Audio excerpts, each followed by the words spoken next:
J'ai entendu un monsieur qui s'appelle Kabouya. Très cher combattant, pour qu'on sauve ces partis, Kabouya doit quitter. Kabouya doit suivre son maître.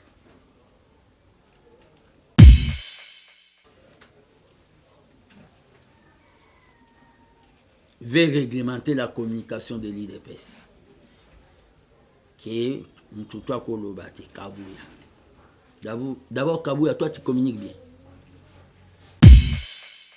Jean-Claude Van Damme, la social, il y a pas Congolais, c'est quoi?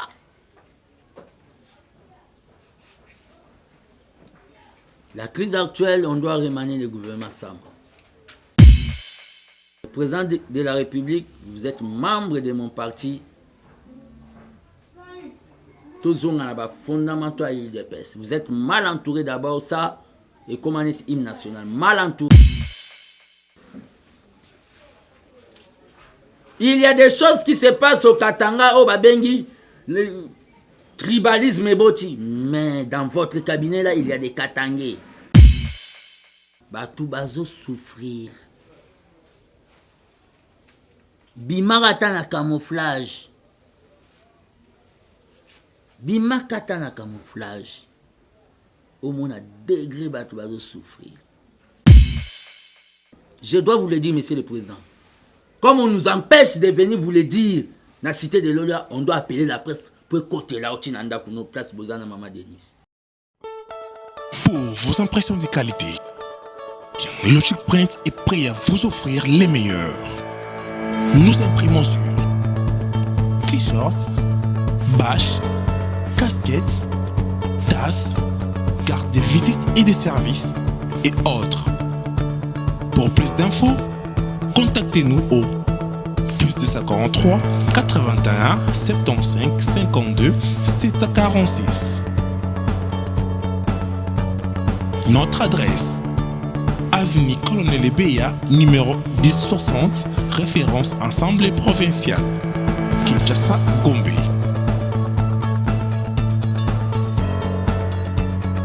Logic Print, logiquement imprimé.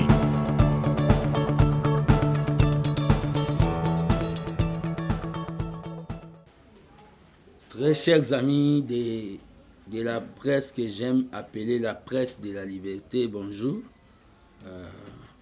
C'est les gardiens du temple de la démocratie, prophète politique, l'élève du Sphinx, seigneur de la rue, fils Mkoko. Nazana honneur lelo ya kobenga bino après beaucoup de jours pour na kosa la communication oyo lelo. On lobela moi ba point ebelé, mais na ba point ebelé wana, je profite de cette occasion pour dénoncer situation et enlèvement par des éléments militaires incontrôlés au basalaki na domicile familial place Nazalaka en créant au babengi ba dégâts. Attentat aussi à violer les enfants sous tutelle au Bazalaka Nangai a pe boakaki au babengi ballonnette na kati ya petite voiture nanga forçaki yango eza automatique bazui cassé paraprise eza libanda bomona bazui batterie na dénoncé yango. En attendant que l'enquête est salama. Et c'est pour cela aussi je tiens à dire au président de la République qu'on doit renouveler l'armée parce que l'armée que nous avons aujourd'hui est armée, il y a Obabengi, on a pris les rebelles d'ici, on a pris brassage, donc armée à brassage, il y a mon créé des dégâts. Donc je dénonce cet acte et j'ai dit, Naba commanditaire, comme j'ai eu l'habitude de le dire depuis les pères, que na kufa kala, na zelaka anapola. Donc, Mouto Azane Bembe, est-ce qu'Arobanga Souko kufa? Je ne crois pas. Laissez avec vos intimidations là, nazwa déjà vaccin contre la peur et la mort, ezaka une étape de vie. Nous continuerons toujours à parler pour le Congo, à parler toujours de la justice, même si on est dans la misère comme tous les autres Congolais. Nous continuerons toujours, donc ça ne sert à rien. Boyaki, Obosalaki, c'est condamnable par la loi. La justice va faire son travail. Nakolobela sous lelo, makambo était ezaya crise actuelle. Dit na guerre ya Russie na Ukraine, où ils ont frappé le monde partout. Bazo mona o ba bengi pénurie, il y a carburant, ba chaîne, na ba station. Ezakagra ya Congo te. Nous faisons ce qu'on appelle la communication facile pour expliquer aux gens. Les gens n'ont pas besoin il y a la communication dans la langue de Voltaire. Biso tolinga to kota batu ti na o ba bengi moi l'épinière to expliquer batu. Bana Congo crise bozo mona ya carburant ezadi na guerre ezo salama pa ba mindele kuna. Na o ba bengi Ukraine na Russie. Ça frappe beaucoup de pays. Et ça frappe beaucoup de pays. Ce n'est pas l'incompétence, il y a ministre Didier Moudimbu, il y a les hydrocarbures, parce que bon mona qui a tikali biro nae, a kitali sur terrain, mais crise en peut les accentuer, ils ont matasu makas, ils ont un bateau dans un secteur à pétrole, ba mona en occasion il y a comme un milliardaire, bazo caché ba réserve, bon mona qui ndenge bazo caché ba réserve il y a carburant. Natina toujours que peut-être va salir le pouvoir à le peuple d'abord. Donc, au bokeh partout, il y a crise, il y a carburant. Donc, il y a question, il y a mauvaise volonté, il y a gouvernement. Par rapport aussi à la crise, nous devons savoir que notre économie est une économie extravertie. C'est-à-dire, tout dépend de la bengi libanda. Na kachawa makambutu ekufa. C'est pour cela, tant que gardien du temple de la démocratie, je demande au président de la République d'être rapide parce qu'on n'a pas le temps. Totika na bengi dernier virage, c'est-à-dire d'être rapide à appliquer au bengi plan ya 145 territoires. Plan ya 145 territoires, c'est bien bon, c'est mieux, c'est excellent, mais pour réussir, il faut que l'ongola, l'administrateur, il y a territoire, nous sommes au bana mentalité pourrie, il y a kabylisme, au bana mentalité, il y a kingakati. Il y a d'autres administrateurs. Ceux qui bozui bambongo bolinga bopesa pona développement ya ba territoire bopesiye boyebake et le côté ko salama to kozonga suna milelo. Donc préalable ezali que on doit mettre de côté ba administrateur nyonso ba territoire oyo ya régime passé au baza na mentalité bacha ba administrateur oyo baza na mentalité ya le peuple d'abord.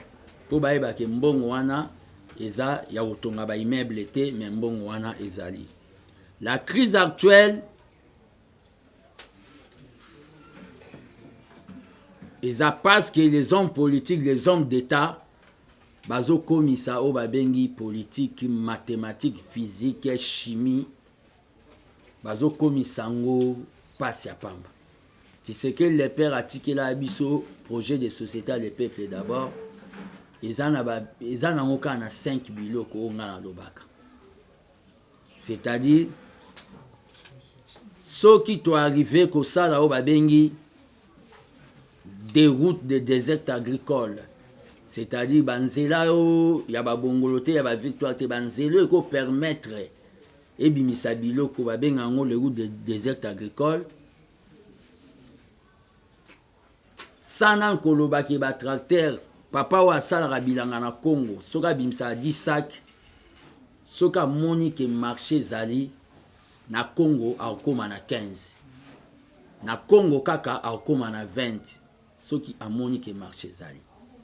Deuxième eloko oyo zali poto kende parce que des fois tozo tala bato baolo bage bangonde batanga kolega biso otanga université Tshisekedi. Deuxième eloko eza électricité. Lelo qui chasse tondi awa pona ni mututu azana besoin atala pe novelas. Mututu azana droit atala pe novelas. Mais lelo qui chasse tondi pona batou exode salami parce qu'il n'y a pas d'électricité. Avec l'électricité, quelqu'un a que ça la usine, il y a eau potable na mboka na bango. À cause de la chaîne à TV, automatiquement, ils ont chassé au babengi chômage. Troisième élo, santé. La santé n'a pas de prix. C'est aberrant pe Sony, qu'elle est, comme on a, président africain, dirigeant africain, n'est pas jamais Kabound, problème à genoux, aux Okende, qui est soigné en Angleterre. Pourquoi pas sauter saliba hôpitaux awa, c'est-à-dire et permettre la santé. C'est aberrant. Ça démontre que jusque là même les politiciens bazana na ba bengi indépendance, même indépendance sanitaire exatée. Ça démontre ça. Le problème qu'il y a c'est quoi? Troisième eloko ngwana santé. Quatrième eloko ezali o balobi éducation. Éducation, il fait ça la main. Bana ba otanga bien na ba province. Tozui sécurité waneza makam.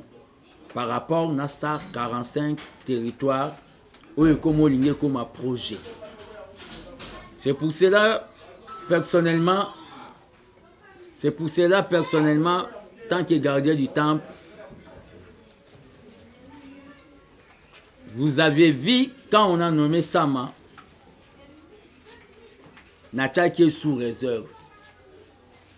Malgré le gouvernement ya Sama, excellent Bazali, mais je vois comme si le gouvernement ils ont mérité au babeni remaniement. Ils ont mérité remaniement parce qu'on ne peut pas voir des gens comme Basselo, il est de mon parti, VPM de l'intérieur, manifester au babeni incapacité notoire. Il faut en école du parti. C'est-à-dire quelqu'un qui ne maîtrise rien. À l'Équateur, on tue les étudiants. Au moment où le président, parce que je suis dans la délégation, nous devons descendre à l'Équateur. Un certain Bobo aussi, il se comporte comme si en Bokassa. À l'Équateur, on tue les étudiants au moment où le président veut descendre. Et le VPM est là. Le VPM est là. Assez le tu dois démissionner. Je demande à tous les députés révolutionnaires, beaucoup Isaïe, même s'il est de l'IDPS. À l'IDPS, il n'y a pas esprit d'équipe, il y a l'esprit du peuple et l'esprit de la base. Nous ne sommes pas les PPRD, Oso Moutasali Mabe, Bocha Baïbimbonga Snell, va protéger. Non. Ça, ce n'est pas l'IDPS de Tshisekedi. À l'IDPS, si quelqu'un a échoué, il faut aller dans l'école du parti, puis dans la cellule. C'est ça l'IDPS. Le président de la République, vous êtes membre de mon parti. Tous les fondamentaux à l'IDPS. Vous êtes mal entouré d'abord, ça, et comment est l'hymne national. Mal entouré. Les gens qui vous entourent n'ont pas les soucis de notre parti. Parce que nous avons les soucis de notre parti. Le col à moi sur Télémaki Libosoa Salomon, Babiba Pasola Moana. parti na biso linge kufa toza na souci nango balobi bapasola mwana alobi te bopesa yata bato misusu baloba bapasole mpo baya na souci nango te. Ce sont les gens qui vous entourent. Ces gens-là, demain, si ça va mal, ils vont prendre l'avion. Mais nous, les peuples, va nous pourchasser. Nous aurons des difficultés à aller dire même les peuples d'abord la campagne il y a 2023. Toko risquer bachabiso piné. Parce que vous êtes mal entourés. Ça, je l'ai dit. Yo conseiller président, on a lié que pas na passo la sani. Nous avons souffert dans ces partis.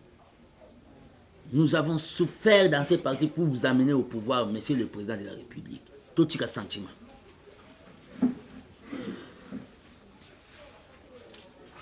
Il y a des choses qui se passent au Katanga, au Babengi, le tribalisme est boti. Mais dans votre cabinet là, il y a des Katangais. Ils ne peuvent pas descendre là-bas pour aller calmer cette situation.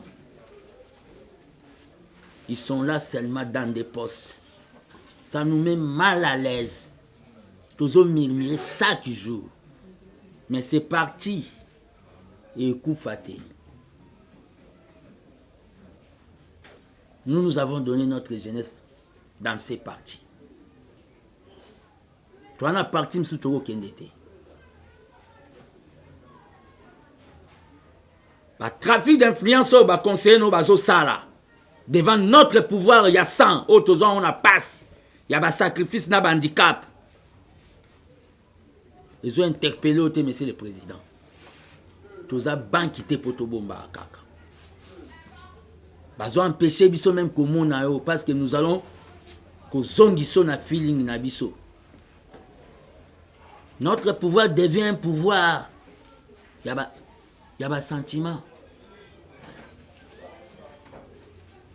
Jean-Claude Van Damme, c'est quoi dans les marmites des Congolais?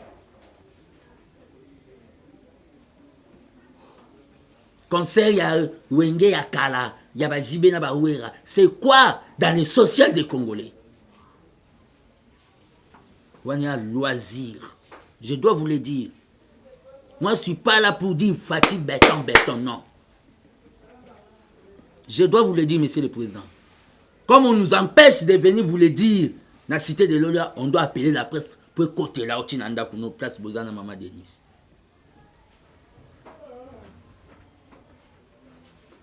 Jean-Claude Van Damme, na social, il y a un Congolais, c'est quoi?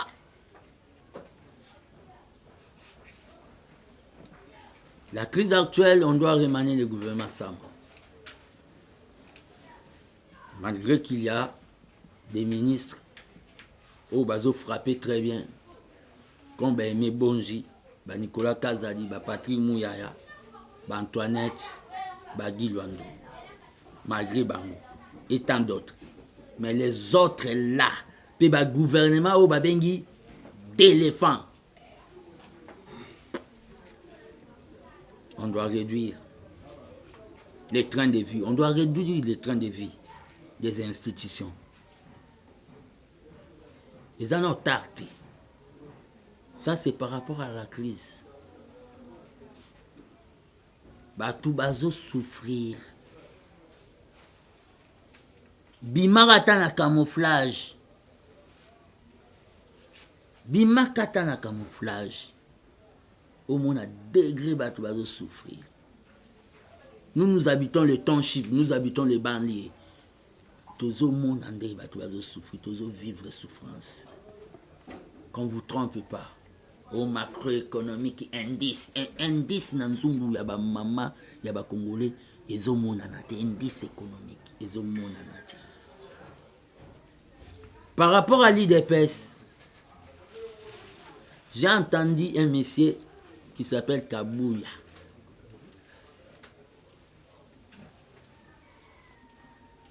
Veut réglementer la communication de l'IDPS. Qui est Mtutua Kolobate, Kabouya. D'abord, Kabouya, toi tu communiques bien. Ozanaba, déficit communicationnel est belé. Aujourd'hui, je vous ai appelé pour vous dire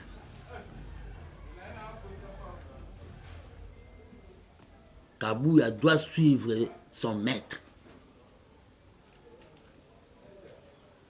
Kabouya doit suivre son maître Kabound.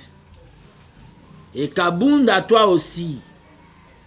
Je ne t'avais pas dit que Kabouya la Rao bengi corbillard, il y a au cadre.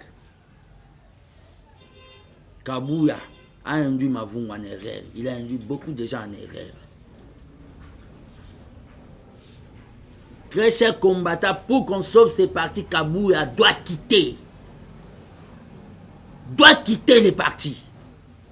Les postes. C'est un incapable. L'IDPS n'a pas besoin d'aller faire la redynamisation au Kasaï. Kuna tozoa yango déjà Kasaï wana. L'IDPS n'a pas besoin d'aller faire la redynamisation au Congo central. Na Congo central, Moutouami Tumbale ba triché l'élection en 2011 à Tshisekedi. L'IDPS a besoin ya okende na ba Kivu. Ya okende na ba province orientale. Ya okende na ba Équateur, ya okende na ba Bandundu. Vous allez toujours au Kasaï pour les beaucoup ma bakangeli liboka diamant.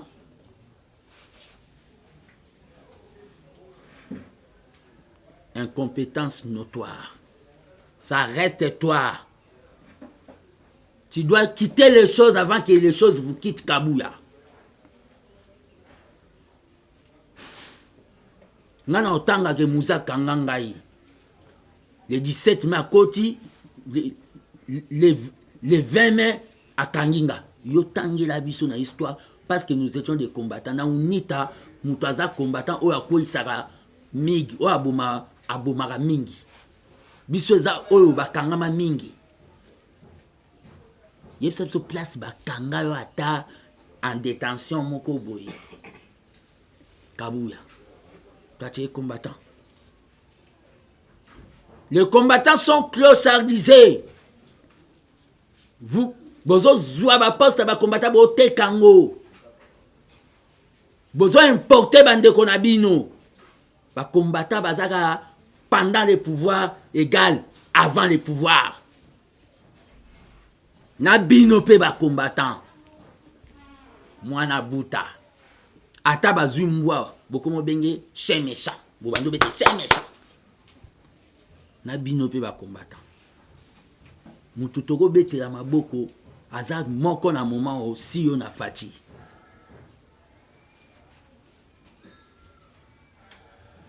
Bon comme ça ba Kabound ba 14e parlementaire. OK ba parlementaire na histoire IDPS ba 13. Kabouya doit démissionner pour que ce parti soit sauvé. Kabouya a envoyé, je dénonce ça, a envoyé une mission, il y a Barouti, na Lualaba. Baké kuna bako créer désordre dans la fédération à Lualaba 1. Puis ba touché par l'autorité, il y a Lualaba $40,000. IDPS. Parti non corruptible. Donc, aux OP, ça va tout ordre de mission pour voyager. Kabouya yo comme benga ba parlementaire debout, mais tu ça la bien té.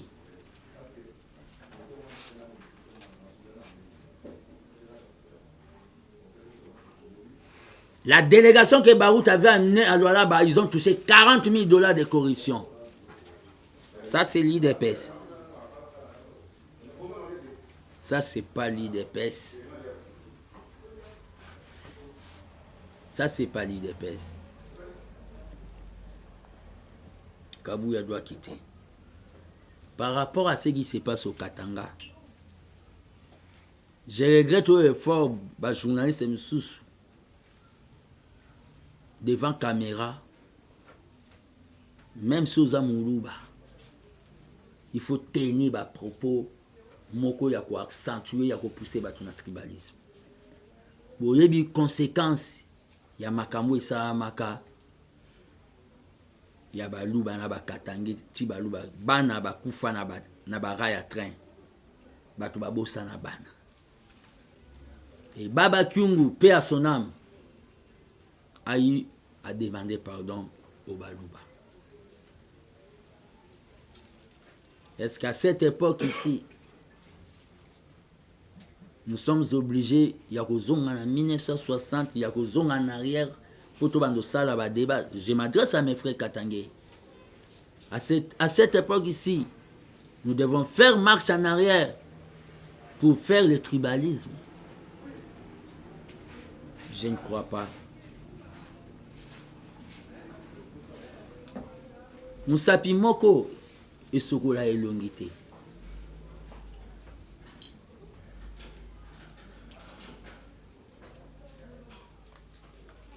Ce qui se passe maintenant au niveau du Katanga, esprit tribaliste lingi et surgir. Est-ce que Kocha Amia Baba à l'aise?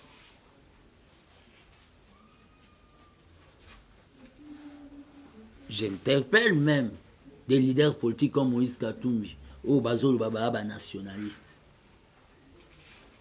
Cette situation vous a la Minokwe Kangami.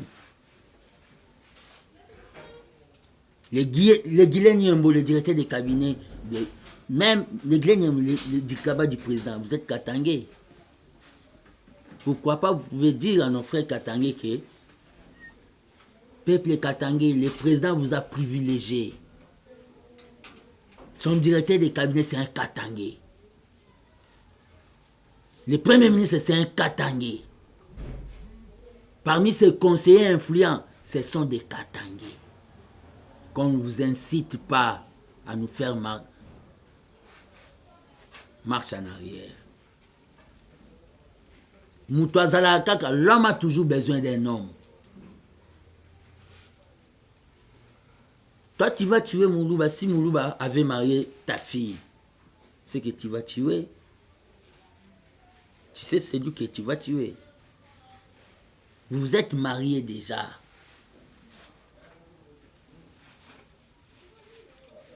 Le Congo n'est pas le Congo des autochtones. Le Congo,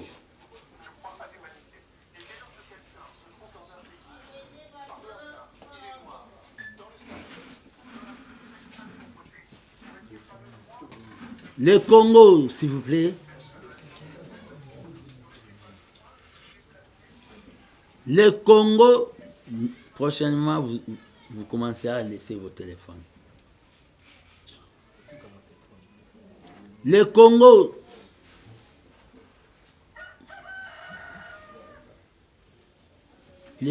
c'est le Congo des résidents. Les Katanga, c'est les Katanga de ceux qui résident au Katanga. Pas Kiti Sabino n'a débattu. Je sais que le peuple katangais, c'est un peuple mature. Vous vous êtes mariés déjà vers les Balouba là. Quand vous allez vous entretuer, vous ne voyez pas que vous allez toucher à votre sang même. Je suis grand, je suis votre petit, je suis votre fils, je suis votre frère. Je vous demande de voir la paix, de faire la paix, s'il vous plaît. Ça, c'est par rapport au tribalisme. En rapport avec les élections,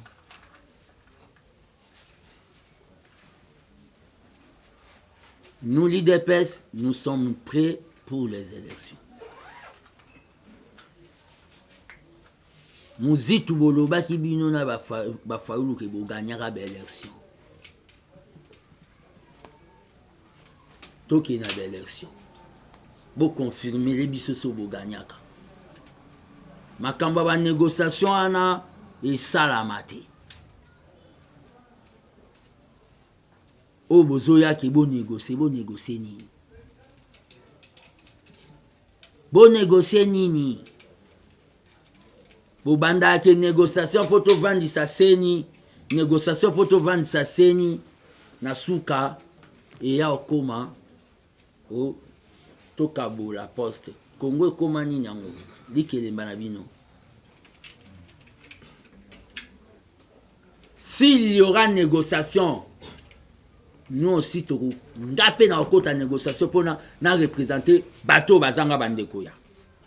Les non alignés. il n'y aura pas de négociation. Allons tout droit aux élections. Que les meilleurs gagnent. Si biso to gagner bino, vous êtes en opposition. Si peut bino vous gagner biso, vous êtes en opposition. Mais ça passe pour vous gagner biso, ils sont en politique. Très chers amis de la presse, par rapport à l'état de siège, je demande au président de la République de mettre au babengi ba numéro standard. Au batu bakoki ko benga à partir ya ba zone où est en état de siège, ba benga yango pour ba pesa d'information. Il y a trop des habits où ils sont en état de siège. Na ba zone état de siège. Trop des habits. Trop des habits. J'ai dit et je vous. Correcteur News TV, Awande correction, il y a ba news tout. Donc Awande, on assure quoi. Suivez Correcteur News TV pour avoir toutes les informations crédibles et fiables.